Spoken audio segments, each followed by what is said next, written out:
Pastor AJ Hausman, and welcome to Shit They Don't Tell You on Sunday, a podcast to dig deeper into aspects of the Bible that get glossed over or totally ignored in most preaching. The Bible has a lot of parts that are racy, uncomfortable, and sometimes downright horrifying. Let's talk about it. Welcome to episode 21. Our lovely guest today is Vicar Taylor Berdahl, who is a seminary graduate. He's now official Master of Divinity. Woo! And is what I like to call a free agent in the church right now. For the Lutherans, all that means is she's awaiting call. Yeah. And hopefully will be a called ordained pastor here real soon. Eventually. Yeah. We'll get there. Mm-hmm. Mm-hmm. But right now, she has all this free time to just premiere on podcasts. Exactly. And things like that. So it's my truest honor, and it's a lot of fun to be here. So yeah. So today we're going to talk about the gospel reading for Sunday, August 29th. I hope that you have enjoyed our mini-series that we did the last few weeks, where we didn't talk about the lectionary, the specific Bible readings, but talked about broad theological views and concepts and things. Hope it was good for you. It was good for me. I really enjoyed it. And we saved you all 5 weeks of talking about bread. I could talk about bread for 5 weeks straight, but not necessarily in the scriptural sense. Jesus carb loading. I don't think I was not into it. I didn't even preach about it at all. I was just 5 weeks of bread. Nope, I'm out. I'm good. I use it as a really good excuse. I was like, we're gonna do an Ephesians sermon series. Yes. Which is great. You should do that every once in a while. I think also sometimes pastors can get stuck with just preaching the gospel week after week after week. And I think when you do that, two things happen. One, it gets just you get drained, right? Yeah. And then two, this may sound terrible, but people might get tired of hearing about Jesus, right? There's so much else that's happening. There are 66 books in this Bible, you see, and we only talk about 4 of them. Not to get, super down and dirty with it, but we do call ourselves triune, right. Christians, right? Yeah. So we should be talking about God's witness throughout the rest of Scripture and history too. Yep. I don't know. We sure should. Just my thing. Mm-hmm. We're not going to do that today, though. We're going to talk about. We're only talking about Jesus today, so not today.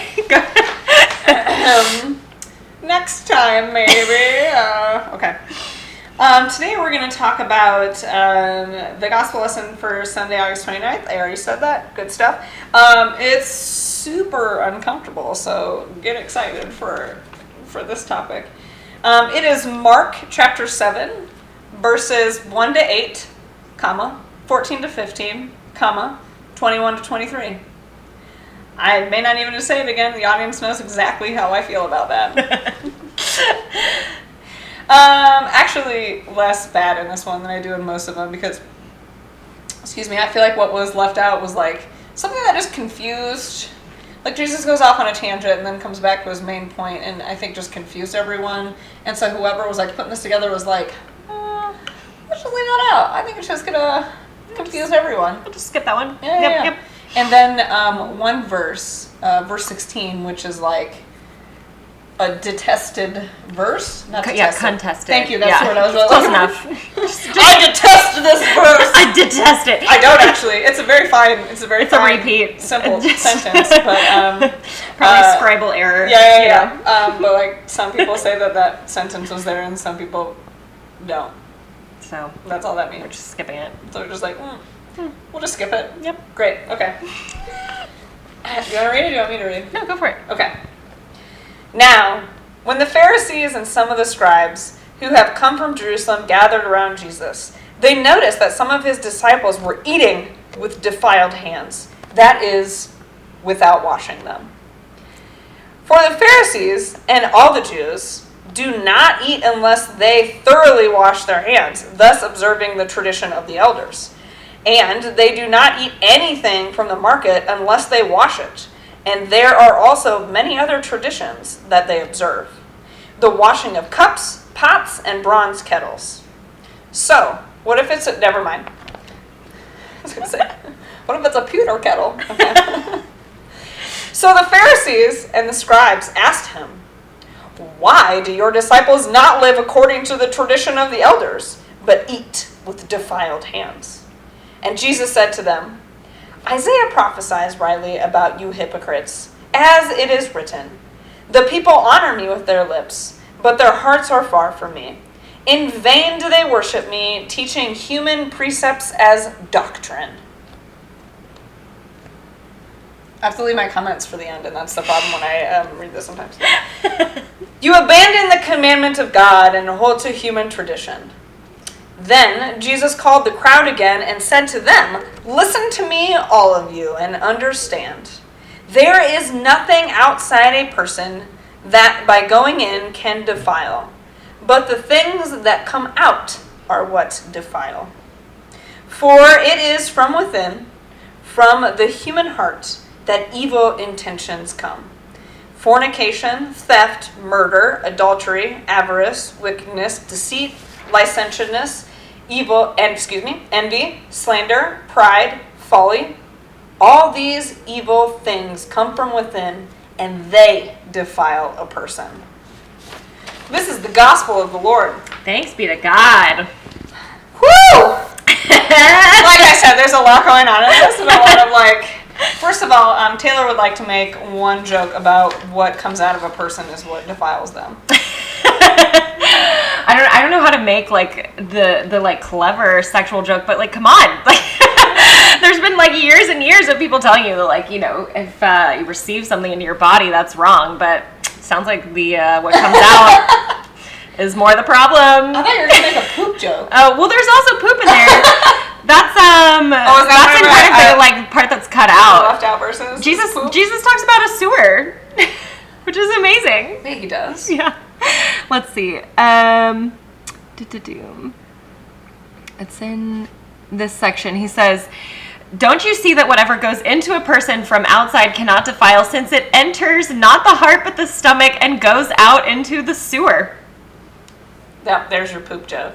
Maybe that's why they left that out, because people would then just start talking about poop. Yeah. And miss the main Miss point the rest of the. This happened to me in there. Sunday school one time. It was Advent, so asked the kids what are you waiting for? Has there been a moment where you just sat and waited and were super hopeful? And this kid was like, "One time it took me a really long time for a poop to come out." But I just went with it. Hey, pray on the toilet. That's fine. Listen, Look, yeah. Patience is patience. Actually, there are people. I do know people that that's. Yeah. They do. That's prayer time for them. They're just It's unadulterated alone time. Yeah. No one can interrupt you, by definition. I mean, they can, but it's really rude. Come on, even...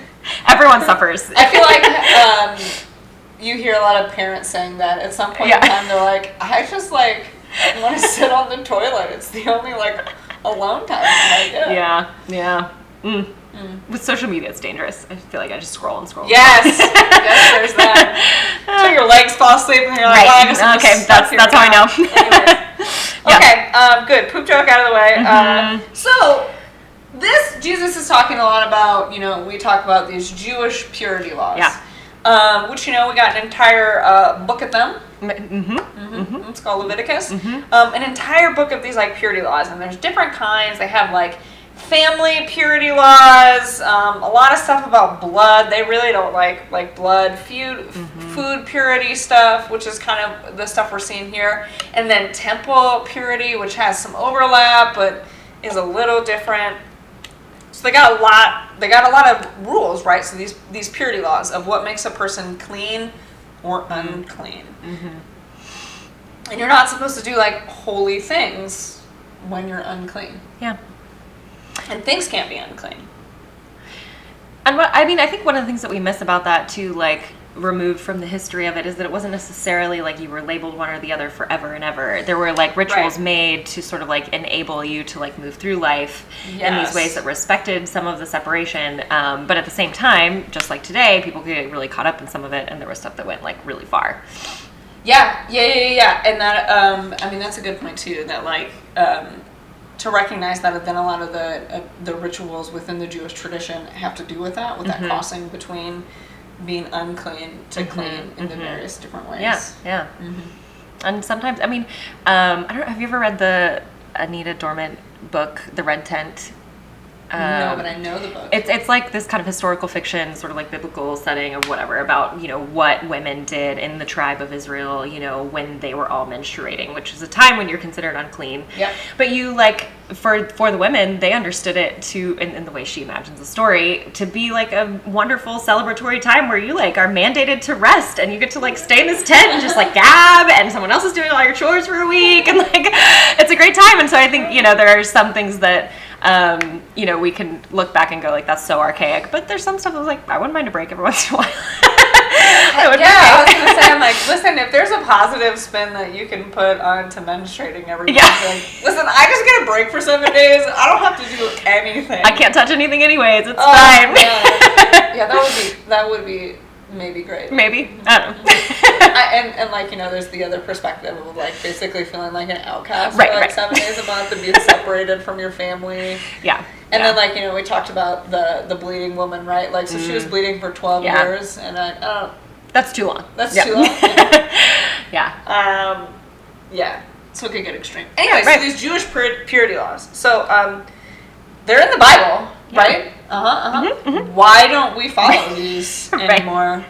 Does anyone wonder that when we ever read about them and we're like, oh, yeah, those are a lot of rules there. I mean, and that Christians just don't care about them. One of the ones Jesus references is if you disrespect your parents, you can just kill the kids. That would not be okay these days. No, it's definitely not considered Christian. There's a lot in there that's super obscure, super extreme. Yeah. So to get really Lutheran, Martin Luther always talks about that you have to view everything, all the laws, everything, in light of the gospel. That is, because of the good news of Jesus Christ, who came, taught us things, showed us the new way, and then died to forgive our sins to fulfill the law, that everything's different now. That this is the new creation, that we are new creatures. And so because of this, we now have to then rethink all of these things. And so he made a really big point about rethinking all of the 10 Commandments, but mostly didn't really touch the entire book of Leviticus and purity laws. Mm-hmm. It's just a lot to read. Yeah, it is. There's a lot to take in there. So a good thing that I heard to describe this is that the lawmaker, so God, became the lawkeeper, became then incarnate in Jesus Christ, and died for the lawbreakers, all of us. So the lawmaker became the lawkeeper, who died for the lawbreakers. That might be a super simplistic way to kind of look at that, and definitely very much follows that basic atonement theory, but it does kind of get to that main point. Yeah. Because the whole thing is when they then, started the Christian church, right? They made a lot of changes, right? Paul was even listen, you don't have to become Jewish first to be a part of this. It's not about that. It's about something else, because Jesus took care of these. So in Matthew chapter 5, verses 17, do not think that I have come to abolish the law of the prophets, Jesus announces. I have not come to abolish them, but to fulfill them. To fulfill them.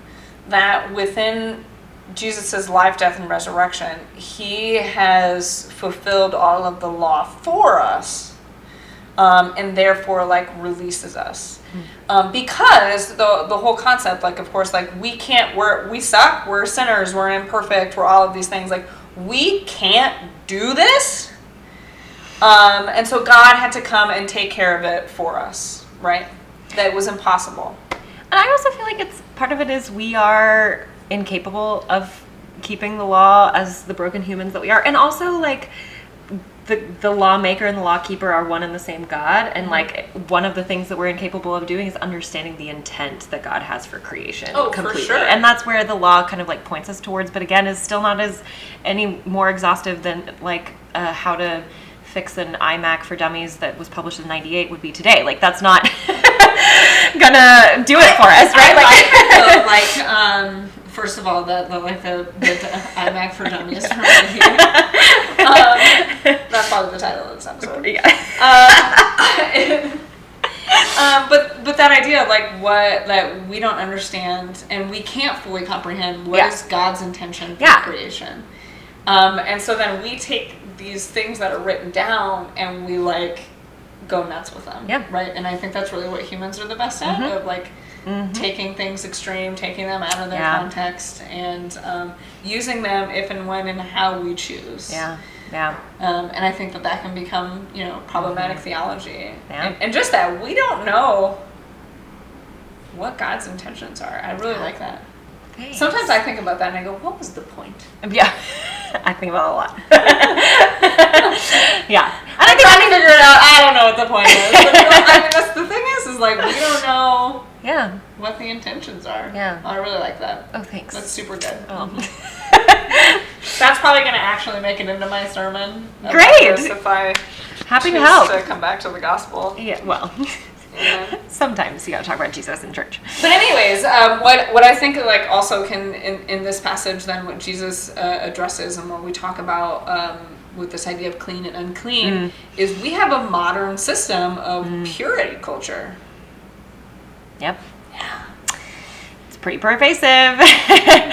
It's and I think it's just in the same way that Jesus is like coming up against, the religious leaders of his day saying like, you've got this wrong, like you're taking it too far. This is not exactly, this is not the important stuff, is the actual like cleaning of the hand. There's so much more depth to all of it. Yeah. I think in a lot of the same ways, we, maybe not us exactly, but people who came before us have like really bastardized a lot of what we find in our own religious tradition, and certainly in, some of the parts of religious tradition that we've inherited from our Jewish siblings and things like that too. And there's so much going on today that just is everywhere, and of course like I grew up in Texas for most of my life, and right now schools aren't allowed to mandate masks being worn in schools. And one of the things a lot of people are posting are like, well, you sure did a great job of mandating spaghetti straps, like we weren't and just walking around. And it's whether you're in an official religious setting or not, I think it's all over the place. It's in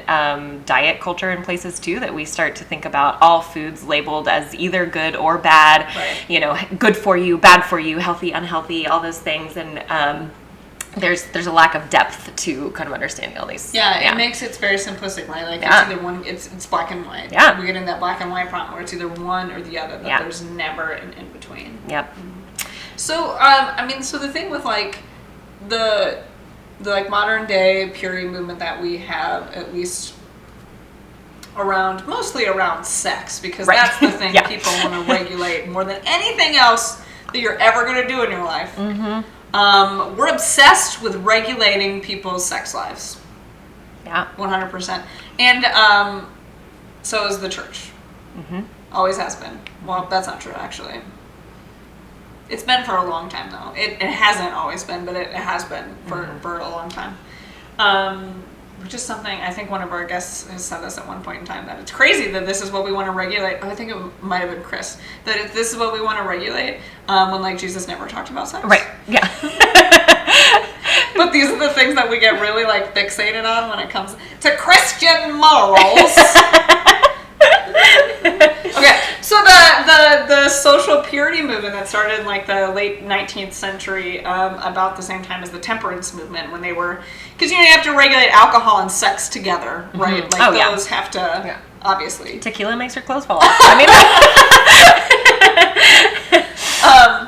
and so the intent at the time was, to protect women from rape, from male predators, other situations, from like being sold into prostitution, so human trafficking. And then it kind of got a little expounded from there, and then they started to want to regulate abortion, contraception type deals, and then they were just like, listen, new plan, just tell everybody not to have sex until they get married. Because no violence can happen once you are married, right? Exactly. Well, so this was the thing too, is around that same time is when they started to change the laws of consent. Because the consent age consent, right? Those are my air quotes for the listeners. Consent was at age 10. Oh my God. And then they moved it to 16, so that's a good, it's a good jump there. And then also like legal marriage laws also started to change. They're like, oh, maybe we should stop marrying off children. Yeah. Seems like a good idea. Yeah, I mean, also people live longer, so it wasn't really necessary to marry off children anymore. Dark. I like it. Yeah. Right. But so then these things sort of took on this face value and took the idea that like they were representative of Christian moral values. And so then, you have your feminist movements and things like that were like the opposite, that those were the ungodly people, blah, blah, blah, blah, blah, but that like Christian virtue. Yeah. Which is alive and well, and we see that in a lot of conservative evangelical Christianity today, which is where you get some of those platforms, was it Protect the Family or what? Sure. Sounds right. Something like that. There's a few of those. And if you want to learn more about those and the rise of sort of what we now can call Christian nationalism and how those things got tangled together, I encourage you to go back and listen to our podcast about that with Jack Jenkins, who is kind of an expert on the topic. So you should go back and listen about that stuff. But it kind of expanded, and then we got this like radical purity culture, and like mostly then a century later in like the 80s and 90s. So in our lifetimes, where you got the what was it, the purity rings where you like make a promise to Jesus that you're gonna be. No. Well, first your dad takes you on a date. And, do you not? Did this no, not? No. We didn't have anything like this. All I know is like other people's stories, and then like when I read about it. So tell me. I mean, this didn't happen to me. Like my dad is also. No, but you live in Texas, I grew up near enough to the Bible Belt that this was a common occurrence. That like when you got maybe around the time you started your period. Honestly, I don't know, but like at some point, that's what I wanted. Right. After I started my period, my dad did take me out on a date. And talk about it.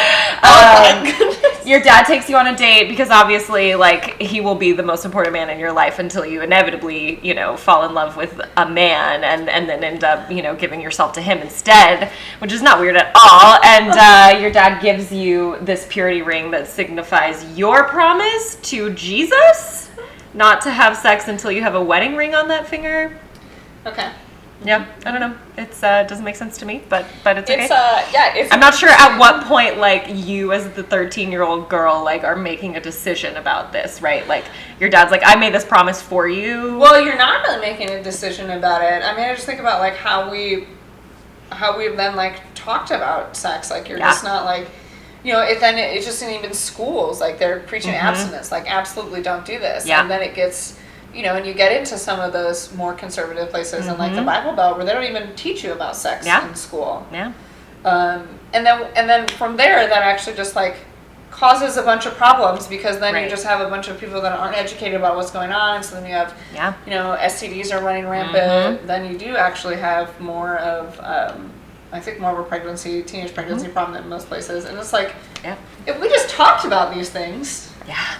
Well, and two, I think there's lots of well-intentioned people who never learn because it's abstinence-only education, you never learn about, like, certainly contraceptive, strategies and things like that, but also you don't learn about, like, the basics of consent because it's just assumed that your consent is, like, what you say at the altar right before you get married and that's it, Yeah. And so, like, I think there can then be sort of, like, maybe well-intentioned instances all over the place where that gets violated over and over again, and mostly to the detriment of women, but certainly to the detriment of all genders too. And it's I think really heartbreaking. You see that a lot in like situations. I think where women don't feel like they have consent. That like they're literally told their husband has that right over them. The whole time. Well, and two, I think unmarried people across the board, if you don't know anything about sex at all, you don't know like which steps along the way, are okay or not okay. Are you allowed to say no to a kiss on the cheek? Are you allowed to say no to holding hands? Like whatever it is. And so you end up with a lot of situations where maybe you're not actually, crossing coitus or whatever, but you are put in situations.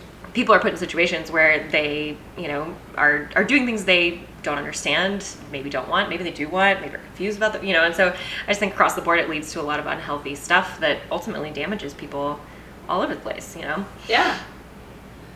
Yeah, and then so that's also then, you have the stuff you're talking about, the binary stuff of what's good, right, what's bad, what's this, Mm-hmm.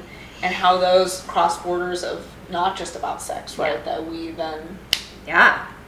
Because you end up with all this stuff that's like, somebody either is like sex thirsty, sex crazed, that's all they want out of you, and that's the if somebody wants sex from you, then that must be their defining like personality trait, right? There can't be anything else complicated about them. And so that becomes who they are, and you have to just avoid that type of person rather than have a conversation with each other about your boundaries and what you do or don't want, all that kind of stuff. And that idea that like both people are consenting adults right. that can have like opinions and limits and like what's comfortable and what's not comfortable.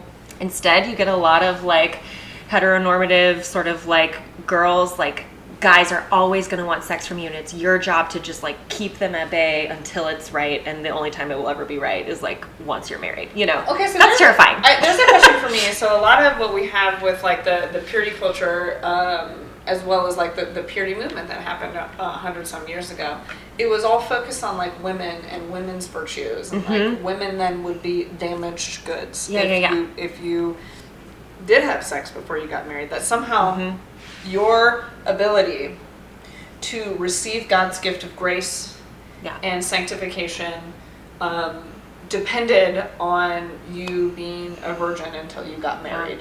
Yeah. I mean, the metaphor is almost like dough that you have in the freezer, that if you defrost it before you're ready to cook it, like will never make good bread, right? Like I have never heard this metaphor before. I don't really like make dough and then freeze it though. But just that there's no like it's not, and sex is not a part of who you are. Your sexuality is not a part of yourself. It is something separate. It's something you have to like protect, share, maybe give, maybe keep, But that we're like also taught that it's like inherently bad.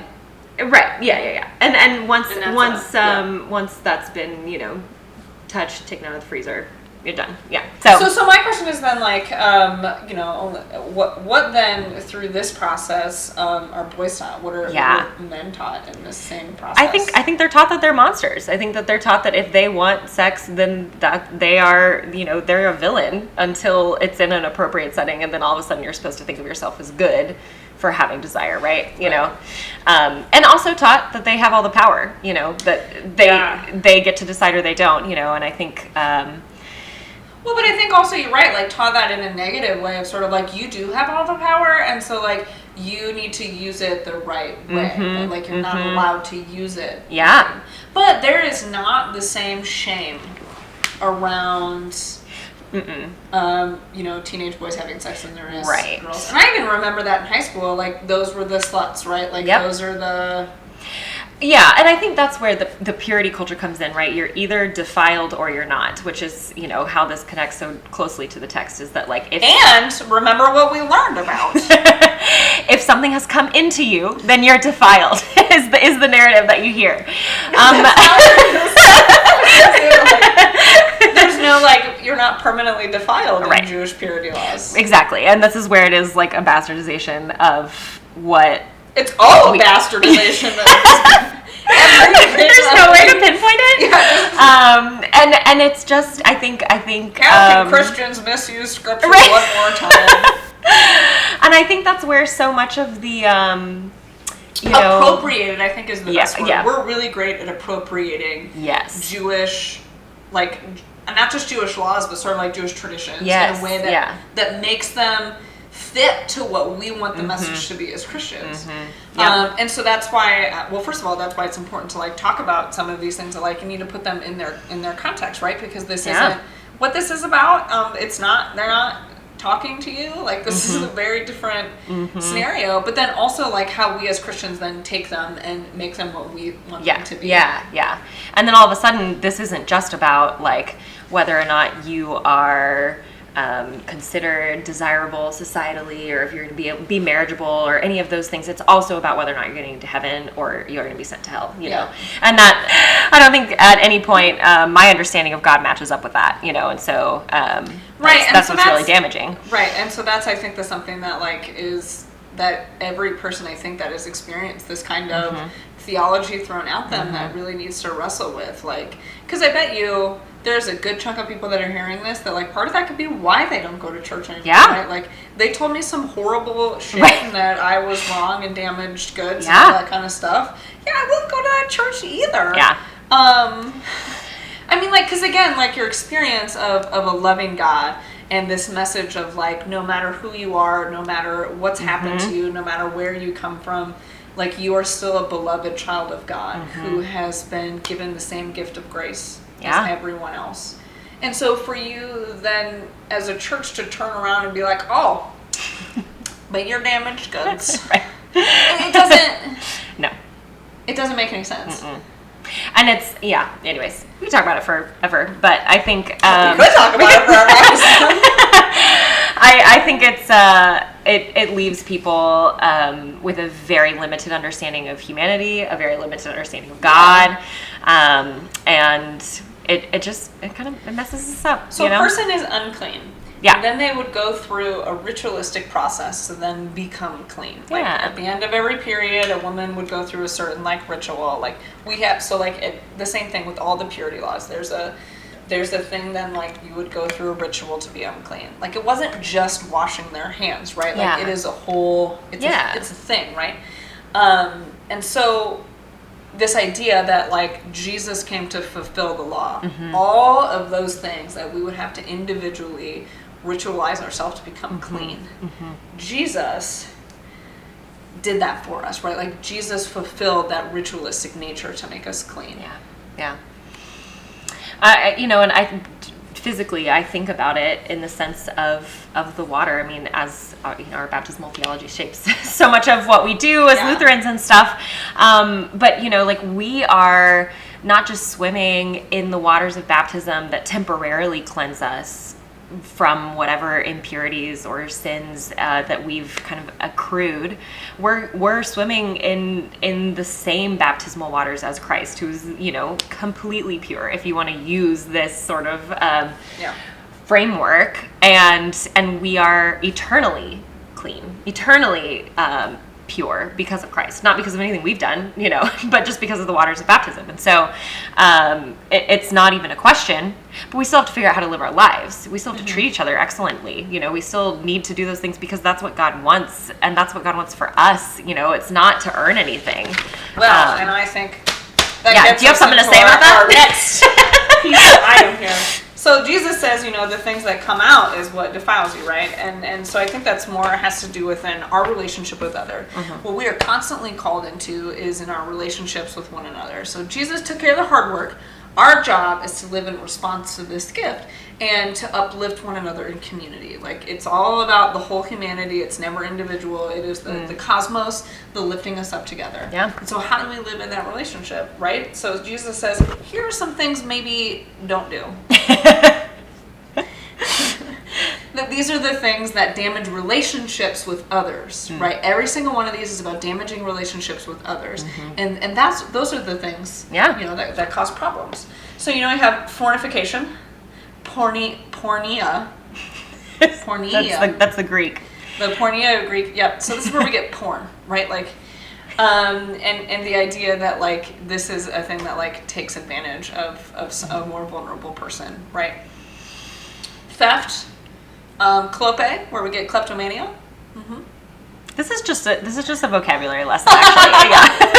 Really fun though. Murder, that one I don't need to explain. There's no other way to define that one. Adultery, avarice, which is a fun word that you don't see very often. The Greek word is pleonexia, which is the word for covet. So in the laws that we get, like don't covet your neighbor's stuff, don't covet, that's that word. That's coveting.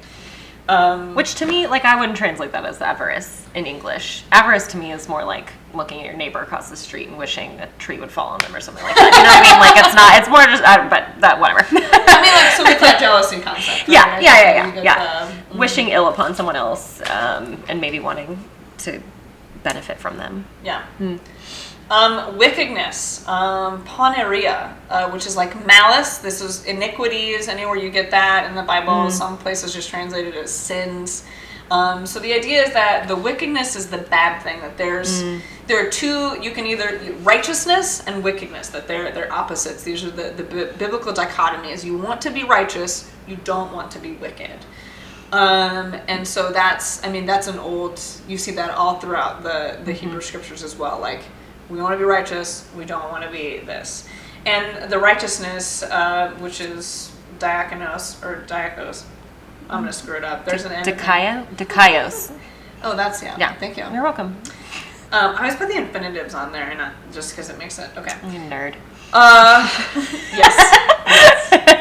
Which is to be justice, Yeah. you know, the not guilty, the innocent. So, like, these are always the opposites. So you don't want to be wicked, malicious.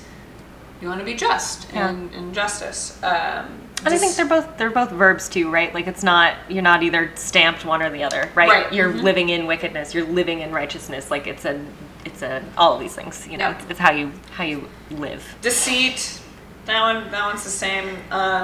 Licentiousness. How often do you hear this word in your day-to-day lives? In church only. Yeah. Which is a seljea. Which is like an outrageous behavior. This was my favorite definition from the Greek lexicon. Conduct shocking to public decency. Oh my. Most of the time we apply it to sex. Doesn't necessarily mean that. It's just like when you often hear about it and anybody ever talks about it in church, they're talking about sex. Every time I hear licentiousness, I'm now only going to think of Barney Stinson peeing outside and getting fined. That's exactly it. Public indecency, that's it. Yes. Conduct shocking to public decency. Okay. Envy in our translation, which is actually, it's actually a sentence, which is ophthalmos, which is an eye, or a mind's eye, like your mind's eye. And poneros, which is the same as poneria, we talked about earlier, this wickedness. So your mind's eye, wickedness. Yes. Uh-huh. I say that most mornings. Cleanse me from mind's eye wickedness, oh Lord. Well, so I don't know. I don't hear envy in this at all. Yeah. I don't know. But some translations will say an evil eye. Yeah. Which I'm just like. Which is like all over, all kinds of ancient religions like have different versions of that. So yeah. I think that's like definitely beyond our context, you know, and understanding. How I would define it is malicious intent. Yeah. You know, that you are thinking about doing something wicked. You're wicked, and so like in the concept of like relationships, right? Like it would be a malicious intent to hurt someone, to do something else. Slander, blasphemia, pretty standard. Heard of that one? Yeah, heard that word before. Pride, which is pride or arrogance, and then folly, which is foolishness or a lack of perspective. Is what that Greek word is. Man, that gets us all the time, right? Lack of perspective. Lack of perspective. No, but that is like a really like, that could preach right there in and of itself is like, what is this lack of perspective? Yeah. And I actually think that it's, to me, like, is maybe it poignant that Jesus ends his speech with that. Mic drop is like, and you have a lack of perspective. Yeah. Goodbye, I'm gonna go heal some more people now. Yeah. I mean, but like that's just him calling them out all the time, right? Like when they're trying to come at him, and he's like, it's all, I don't know, it's all about perspective. I mean that's what lack of perspective is. And you know, perspective and even thoughtfulness too about the people around you, right? You know, like how often do we hurt people because we never thought about how they might receive something, you know? Yeah. Yeah. I think what's so I just think about often lately, I've been thinking a lot about how hard it must be to be a human at all, but especially to be like coming of age right now, and being surrounded by so many examples of of disregard for the people we live around, you know. Right, yeah. There's so many adults in the world who are so so obviously just mostly interested in their own interests and sometimes their own purity, you know. And I think a lot of times it comes out of a place of this desire to be good, and that isn't in itself a bad thing. But if that's our only purpose, if we're Pharisees who only care about washing our hands before we eat and not about feeding the people who are hungry, you know, if we are only worried about the possible, you know, side effects of a vaccine, perhaps that we aren't sure about, but can't see past our own faces that there are people who need protection, you know, from a herd immunity kind of thing, that is contrary to how God wants us to live in relationship with one another. Yeah.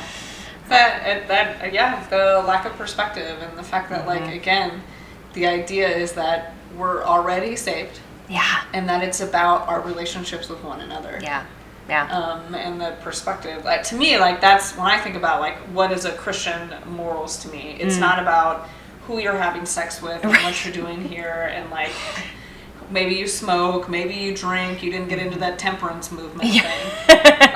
You know, like, that's my thing about Christian morals is sort of like, what are you doing for those around you? What are you doing to live righteous, to aim for justice, to uplift those around you, to, you know, do the things that Jesus asked, like serving the sick, the poor, and the orphan. Like, you know, if we want to talk about what a Christian morality is, to me, that's... Yeah. And I think too, respecting the dignity of the people in your life, whatever it is you're engaging in, right? You know, like, you're taking a smoke break and you're rude to everyone who walks by you and tries to say hello. You know, to me, like, the problem there is the way that you're treating passersby, not necessarily what you are or not putting in your body. You know, that's between you and your doctor, right? And all these other things. Again, it's not what you put in. Exactly. It's what's coming out. You know, and I think that's you see this all over the place, that Jesus wants us to care for one another and see the goodness of God in our fellow creatures. You know, it's a hard task. I'm not saying it's easy, but I think that's what God wants from us. I agree. Nailed it. Now that's the mic drop situation. And for those of you who are maybe going to preach this Sunday, I think that Vicar Taylor gave you a lot of materials there to work with. And if you're not, and you weren't planning on going to church, well, look, you got a mini sermon anyways. We hope you've enjoyed your time with us. But yes. Thank you, Taylor, for coming over to my living room for this nice conversation. Oh, thanks for having me. These are my wedding photos in the background. They're beautiful. Isn't that great there? Built-in decor. Yeah. Absolutely love it. Always matches. Well, I always find it fun whenever I get to do this in person with people rather than on the computer, so... Yeah, I was glad it worked out that way too. Me too. Okay. Well, that's it for this week, and thanks for joining us. Look for us next Tuesday. I always say that. It's look for me and someone else next Tuesday on Should They Don't Tell You on Sunday. And you can follow us at facebook.com/Should They Don't Tell You on Sunday, and subscribe wherever it is that you listen to podcasts. So that you can stay up to date with new episodes and hear some new stories from our new guests. And as always, share this with friends and family that you think would like to journey from us or could just use maybe a fresh perspective on some things. All right, take care. Bye.